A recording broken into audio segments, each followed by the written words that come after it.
Perfecto, perfecto. Entonces, a comenzar abordando la psicología genética piagetiana. Bueno, Jean Piaget fue, antes que nada, un biólogo y un epistemólogo.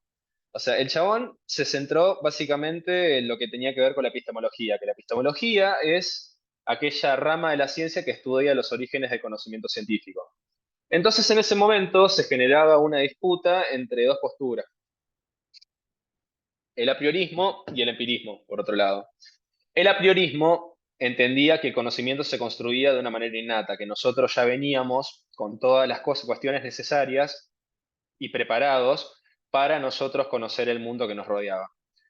Y el empirismo, por otro lado, decía que nosotros conocíamos a través de los sentidos, justamente por la influencia que estos mismos tenían con nosotros. Entonces, el apriorismo, por un lado, le da prioridad al sujeto de conocimiento y el empirismo, por el otro, al objeto de conocimiento. Entonces, Piaget no estaba de acuerdo con ninguna de estas dos posturas y se formula la pregunta, ¿cómo es que se llega de un estado menor de conocimiento a un estado de mayor conocimiento? Y ahí establece, digamos, la idea de que, bueno, para un conocimiento construirse, necesariamente tiene que empezar en algún lado. Entonces, ¿dónde es que empieza la construcción de ese conocimiento? En la misma infancia. Y ahí es donde, para responder a, digamos, las necesidades de su epistemología, que le establece la epistemología genética, crea la psicología genética y se pone a observar los procesos de la primera infancia y cómo se va construyendo el mismo conocimiento. Entonces, antes que el empirismo y el apriorismo, lo que él propone es el interaccionismo, donde establece puntualmente que nosotros, como sujetos de conocimiento, vamos conociendo el mundo que nos rodea a través de la interacción misma con los objetos, diversos objetos de conocimiento, formando una estructura propia dentro. Entonces, no es que predomina el sujeto de conocimiento ni el objeto de conocimiento, sino que se genera una interacción. O sea, no estamos hablando de un sujeto que conoce absolutamente todo y ya la tiene clara y tiene todos los mecanismos innatos, y no estamos hablando tampoco de un sujeto pasivo que es influido por las influencias del mundo, sino que estamos hablando de un conocimiento que se construye progresivamente en la interacción misma, en la interacción misma de las diversas estructuras que el sujeto posee con los diversos objetos que van rodeando el mundo. Entonces, establece, en primer lugar, una dimensión biológica de un organismo con conductas cognitivas, capaz de asimilar y acomodar. Que por asimilar nos referimos a incorporar y por acomodar, organizar. Entonces, Piaget establece que la asimilación y la acomodación son invariantes infuncionales que traemos desde la cuna, las cuales van desarrollándose progresivamente. A su vez también traemos ya esquemas preexistentes, que se llaman esquemas reflejos, los cuales son muy rudimentarios y luego se van desarrollando, como tales como el esquema de prensión y el esquema de succión, que esto los vamos a desarrollar ahora mismo. Entonces, cuando Piaget habla puntualmente de un esquema, habla de una estructura mental determinada y organizada. Y luego, bueno, cómo se van construyendo esos esquemas y cómo es que nosotros vamos organizándonos con el mismo mundo a través de dos acciones puntuales, que son la asimilación, por un lado, y la acomodación, por el otro.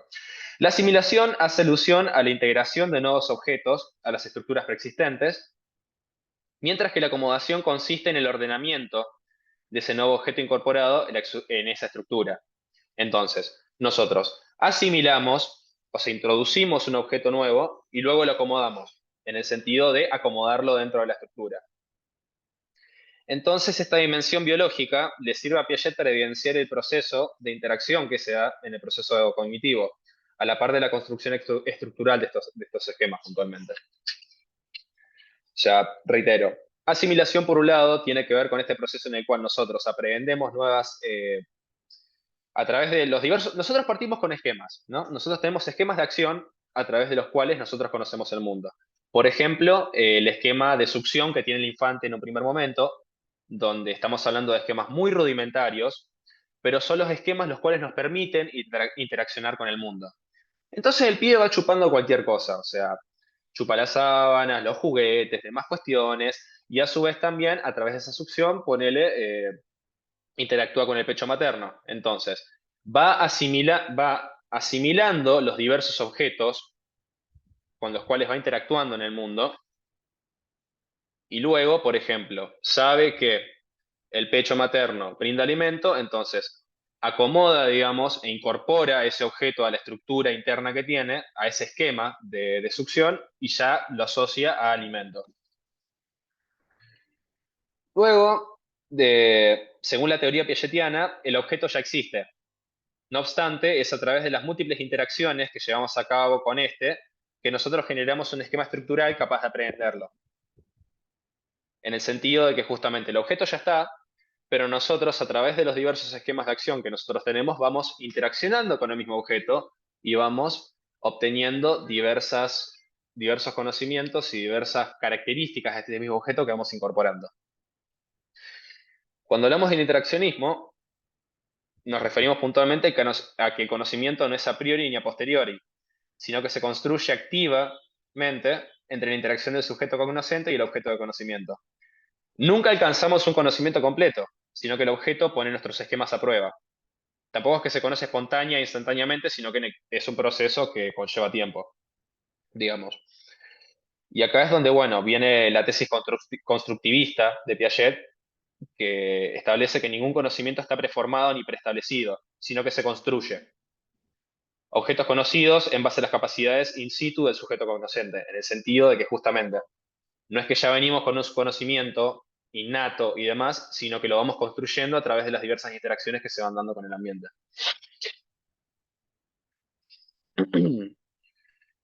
Luego, al momento de abordar un objeto, se genera un conflicto donde el esquema actual presenta una insuficiencia para poder aprenderlo. Entonces, dicho esquema se ve modificado en base a la necesidad de ese momento.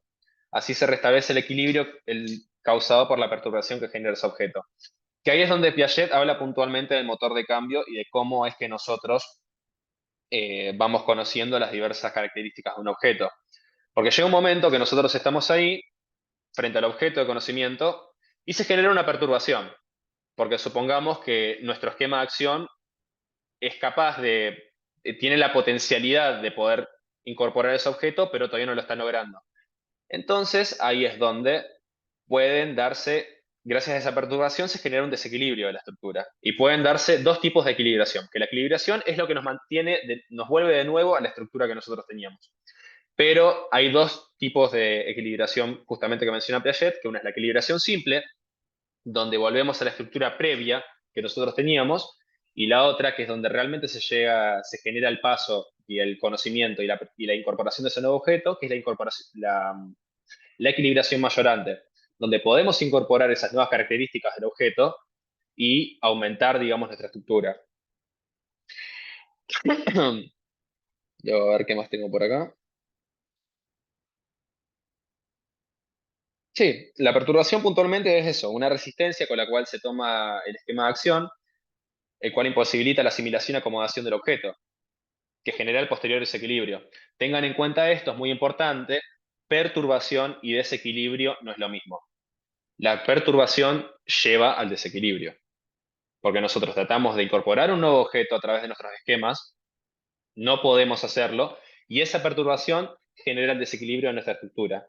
Entonces, cómo nosotros después equilibremos nuestra estructura es lo que nos vuelve de nuevo al equilibrio. Que por un lado tenemos la equilibración simple, donde volvemos a la estructura previa, donde no hay un cambio, donde no podemos lograr incorporar esa nueva característica del objeto, y por otro lado, la equilibración mayorante, donde sí logramos incorporar esa característica y aumenta nuestros esquemas.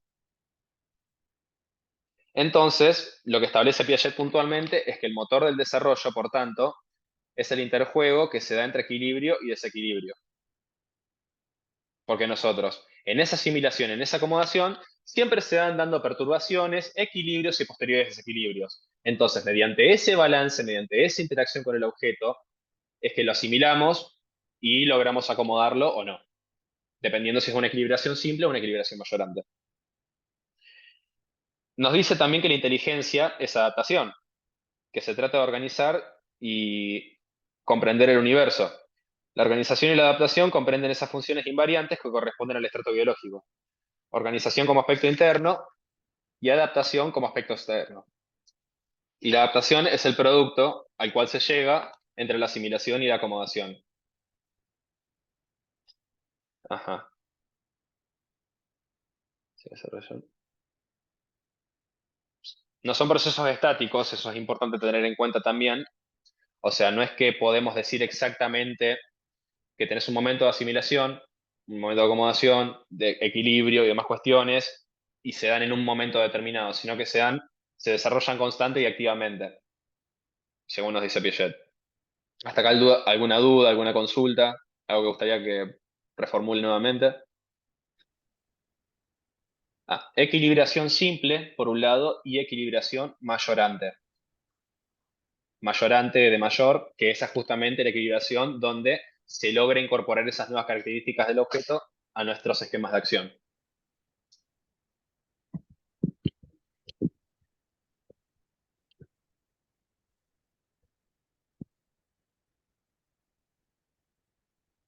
Ok. Y agregando otra cosa más a la teoría piagetiana, él, digamos, en base a sus observaciones, que primero realizaba con sus hijos y luego las fue extrapolando a través de diversos experimentos, establece diversos periodos de desarrollo en el infante hasta que se vuelve adolescente. Esto lo van a ver más en detalle el año que viene en la materia de psicología genética, no obstante, acá se menciona puntualmente el periodo sensorio-motriz, que es el periodo principal donde comienza a desarrollarse el niño desde sus primeros meses hasta aproximadamente el año de vida. Lo que nos dice es que acá el bebé tiene esquemas rudimentarios para la asimilación e interacción con el mundo. Que acá es donde estábamos hablando justamente del esquema de succión, de los diversos esquemas reflejos a través de los cuales se empieza a interactuar con el mundo. Que sin tener conciencia del ambiente que lo rodea, incorpora varios objetos al esquema reflejo, hablando en el sentido, por ejemplo, qué es comida, qué no es comida, y se da una complejización progresiva.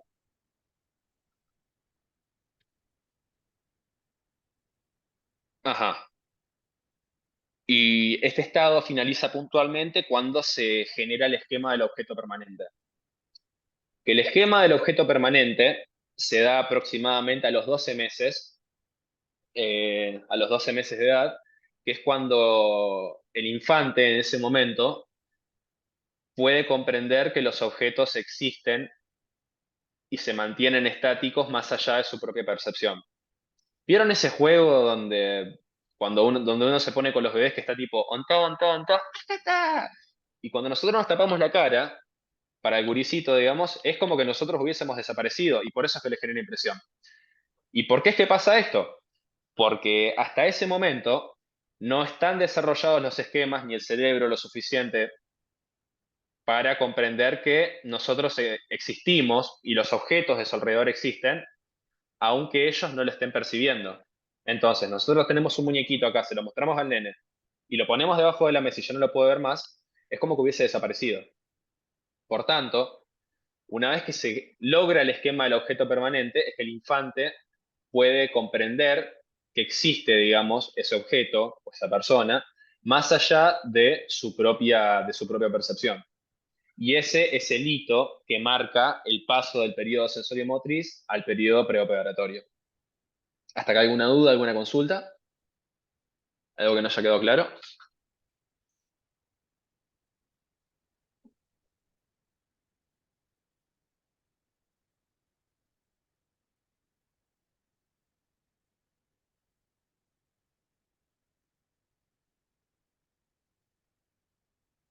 Ahí está, bueno.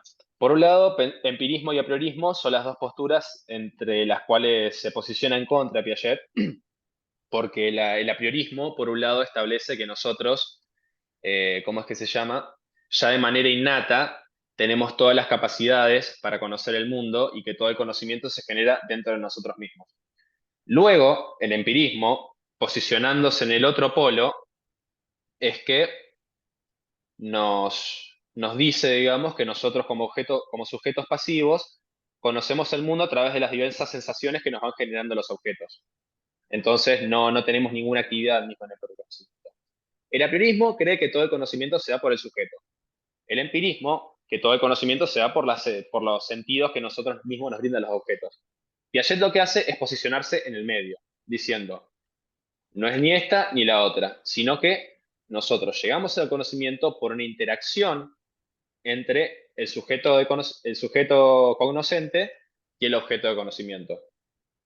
Luego, lo que pregunta acá la compañera, la función semiótica, que tiene que ver con justamente la aprehensión del lenguaje, comienzo de aprehensión del lenguaje, de los simbolismos, aparece durante el periodo preoperatorio, donde el niño empieza a internalizar poco a poco todo lo que concierne a los diversos símbolos y signos, que vendría a ser el periodo que viene después del periodo sensorio-motriz.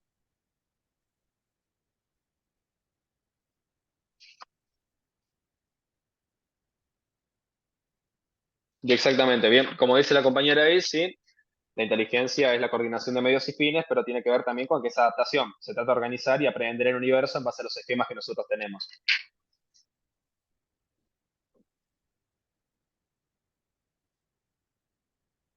¿Alguna duda que haya quedado? Y si no, ya pasamos a Vygotsky.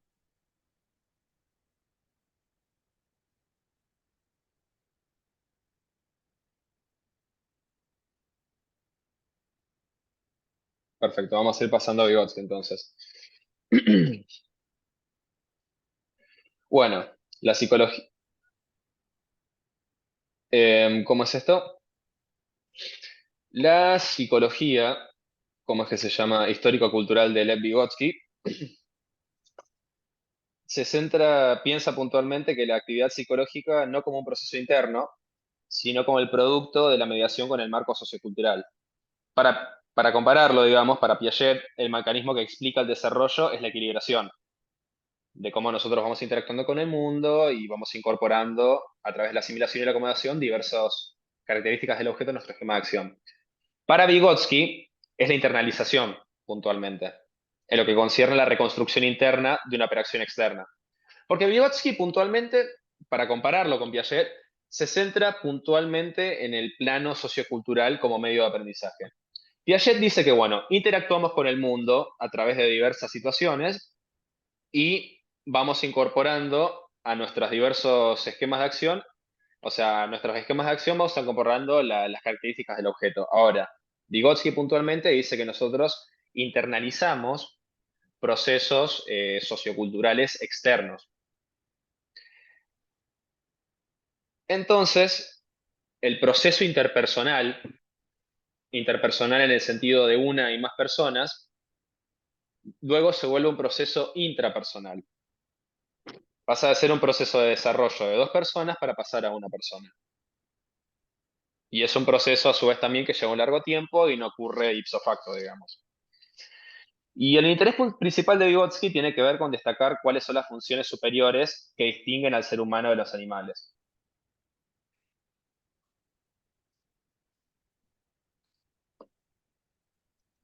Eh, un segundito.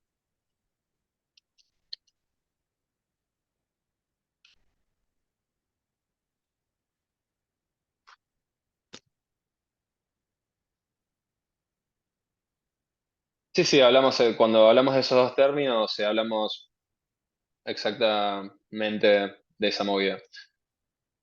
Respecto a lo que pregunta acá la compañera, eh, para Piaget puntualmente, habla más adelante en su obra de ciertas influencias sociales, pero puntualmente se centra, bueno, en la interacción del mismo individuo con el objeto. Y para Vygotsky, en gran contraste, en base a los desarrollos que tenemos acá y lo que nos compete, para Vygotsky es justamente el momento sociocultural y cómo después se internaliza y se interioriza justamente todos aquellos aprendizajes que nos brinda esa interacción cultural. Volviendo a lo que les venía diciendo, el interés de Vygotsky justamente es revisar esos procesos psicológicos superiores que nos diferencian de los animales. Entonces, habla de funciones psíquicas inferiores, las cuales efectivamente compartimos con los animales, hablando del instintivo, hablando de justamente de cuestiones como, sí, lo instintivo, a eso se refiere puntualmente. Y luego de las funciones psíquicas superiores, que sí son específicas del ser humano. ¿Y cuál es la diferencia puntualmente que tienen con las inferiores? Es que son mediadas por signos y herramientas. Las herramientas median el trabajo que nosotros tenemos que hacer y los signos no son propios del trabajo, sino de la misma actividad psicológica. Porque por un lado, nosotros utilizamos diversas herramientas, por ejemplo, eh, una pala para cavar un pozo, ¿cómo es que se llama? Cubiertos para comer y demás, y luego los signos son actividades, son justamente productos culturales que nosotros mismos vamos creando a través de las diversas interacciones sociales que hay. Cosas que no existen, digamos, en el reino animal. Y luego, dentro de las funciones psíquicas superiores, Vygotsky diferencia dos. Por un lado tenemos los procesos psíquicos superiores rudimentarios que se dan en un contexto de enseñanza cotidiano, tranqui, digamos, por ejemplo, el lenguaje, que nosotros lo aprendemos de la misma interacción con nuestro núcleo familiar y luego con el núcleo cultural, y luego de funciones psíquicas superiores avanzadas que se dan en un contexto de enseñanza predeterminado, como lo son y sistemático, como lo son, ¿cómo es que se llama? La escritura, puntualmente. Porque se planifica, porque se da todo un método de enseñanza para que aquel sujeto pueda internalizar el lenguaje puntualmente. Luego, eh, retomando el tema que habíamos hablado de la tesis lamarckiana de la filogenia y la ontogenia, la hipótesis de Vygotsky establece que devenimos humanos gracias al trabajo y al empleo de herramientas y signos, lo cual les habíamos dicho que eran las funciones psíquicas superiores que se nos atribuyen solamente a nosotros y que nos diferencian de los animales. En un primer lugar, bueno, las herramientas priman por sobre los signos, pero luego los signos poco a poco van tomando más prioridad de lo que concierne a todo el marco sociocultural. Primero resulta esencial, digamos, para, la ontogenia resulta compleja, hablando del desarrollo mismo del ser humano, puesto que en primera instancia las herramientas priman por sobre los signos, porque primero resulta esencial que esas actividades culturales más complejas se encuentren mediadas por el otro. O sea, en un primero utilizamos las diversas herramientas, pero luego empiezan a aparecer los signos lentamente, como por ejemplo el niño que señala algo que quiere y la madre que interpreta ese signo y puede brindarle al infante lo que puntualmente quiera que sea. Ah, sí, la diferencia entre los signos y herramientas. Nuevamente, las herramientas las herramientas son aquellos medios físicos y materiales que median el trabajo que nosotros hacemos, y luego los signos y los símbolos son productos psíquicos. O sea, porque justamente cuando estamos hablando de una palabra, de un signo que significa algo, todas aquellas son cosas que internalizamos psíquicamente, no son herramientas materiales que usamos así in situ o objetivamente. Eso es puntualmente la diferencia entre signos y herramientas. Y justamente una función psíquica superior es un proceso psíquico complejo que comprende una conducta superior que combina signos y herramientas. Y ahí es justamente lo que se diferencia entre humanos y animales. Y cuando se habla de lo social, se habla de aprendizaje, porque el aprendizaje para Vygotsky es puntualmente social. Y ahí esto es fundamental. Vygotsky se pone a pensar el desarrollo y el aprendizaje, cuál viene primero, cuál viene después. Y lo que nos va a decir Vygotsky puntualmente es que el aprendizaje es aquel que trae consigo el desarrollo. Y el aprendizaje se da de manera social, justamente. Entonces acá es donde establece su concepto fundamental de su teoría, que es la zona de desarrollo próximo. Vygotsky nos va a decir que se piensa el nivel real de competencia del niño y dónde se da ese espacio facilitado por lo social. Entonces, dentro de ese nivel real se comprende también el nivel evolutivo potencial del aprendizaje del niño, y ahí es donde se habla de la zona de desarrollo próximo, que vendría a ser básicamente funciones psíquicas aún no desarrolladas, pero susceptibles de ser desarrolladas en un marco social determinado y promovedor de ese mismo desarrollo, donde la función social juega un papel fundamental para la prevención de ese aprendizaje. Porque nosotros estamos hablando de que Vygotsky establece un nivel de desarrollo real del niño. Acá en la base es donde está el pibe, ¿no? Luego estamos hablando de nivel potencial de desarrollo, de dónde puede llegar. Y ahí en el medio está la zona de desarrollo próxima, donde justamente mediado por el plano social, por las herramientas y la asistencia misma brindada por el docente, supongamos, por el padre, por los compañeros, es que puede superar, digamos, ese nivel real donde estaba y llegar a, a su nivel potencial de desarrollo, justamente por ese componente mismo social del aprendizaje. Y ahí, esto, digamos, como extra, pero para que se entienda la idea, Vygotsky y los posteriores que siguieron su desarrollo hablan de un concepto el cual es andamiaje, donde establecen que, ponele, estando el niño en su nivel real de desarrollo, el docente brinda toda una serie de estrategias, herramientas y apoyos en conjunto con sus compañeros para que el nene poco a poco vaya incorporando todos estos conocimientos y vaya cada vez pudiendo aumentar su independencia, su aprendizaje, su desarrollo e ir haciendo las cosas por sí mismo. Entonces, a medida que el nene va aprendiendo, se quita ese andamiaje a medida que sus competencias van aumentando, hasta que llega un punto que ya no precisa de ese andamiaje y puede hacer las cosas por sí solo.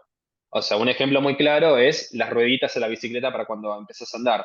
Poco a poco se te van retirando, poco a poco necesitas menos ese apoyo y ahí vas avanzando. Entonces, todo ese apoyo y todo ese andamiaje que se brinda es, en esa zona de desarrollo próximo se brinda en un contexto social por otros que te brindan todas esas herramientas y todo ese apoyo para que vos puedas seguir avanzando. Son instrumentos culturales que median todas las relaciones humanas. Y eso puntualmente es la teoría de Vygotsky. ¿Alguna duda, alguna consulta? ¿Algo que le gustaría que repita?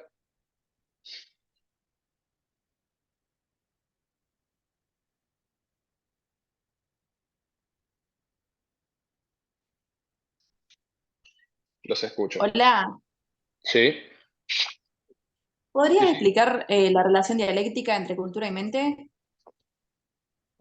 Ujú. Bueno, cuando hablamos puntualmente de un proceso dialéctico, estamos hablando, en el sentido hegeliano puntualmente, de una tesis, una antítesis, una síntesis. Cuando nosotros decimos tesis, estamos hablando de una estructura estática que ya está en un momento, ¿no? Que comprende un cierto conocimiento, ¿no? Luego hablamos de una tesis, de una antítesis que viene y niega o contradice algo de esta estructura. Entonces, de la contradicción que hay acá y de la mezcla de los dos es que surge la síntesis, que es un producto más acabado que tiene ciertas características que comparte de ambas, pero que supera esa contradicción.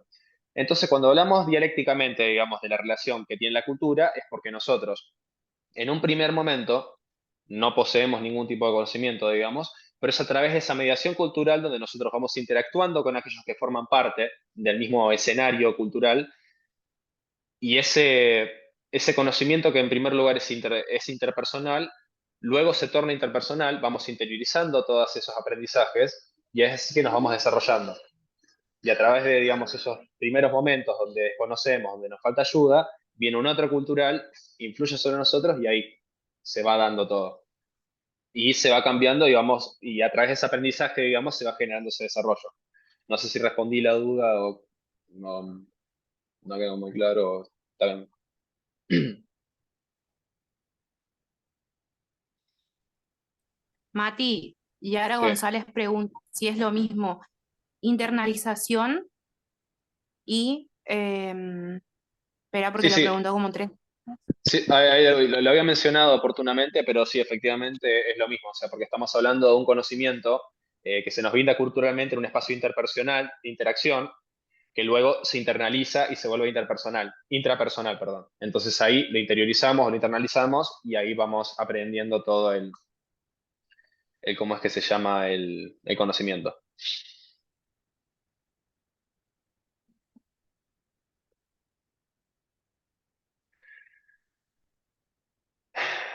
Así que, bueno, muchachos, ya se nos está por acabar el Zoom, así que, ¿algo más que haya quedado por ahí?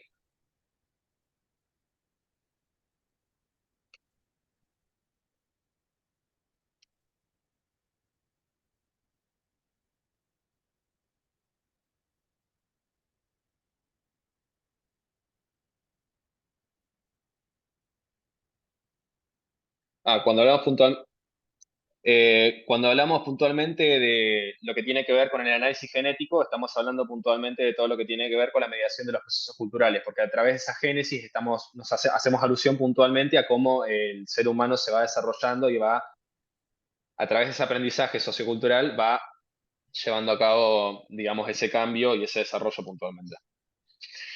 Eh, y bueno, muchachos, eso es puntualmente lo que tenía para darles. Reitero, no es completamente exhaustivo, sino que fue lo más conciso y de toda la lectura que hice, digamos, lo más fundamental para más o menos desmenuzar un par de nociones. Pero siempre recuerden, es fundamental que lleven a cabo la lectura para poder solidificar todas estas cosas. Esto simplemente fue un repaso muy, pero muy generalizado de todas las diversas teorías y lo que planteaban fundamentalmente para justamente que se entienda un poquitito más algunas cosas que tal vez de repente en un primer lugar resultaban complejas. Así que muchísimas gracias por su asistencia, por su buena onda y espero que les haya servido. Y éxitos en ese parcial. Dale que la promocionan, dale que la promocionan. Muchísimas gracias. Nos vemos.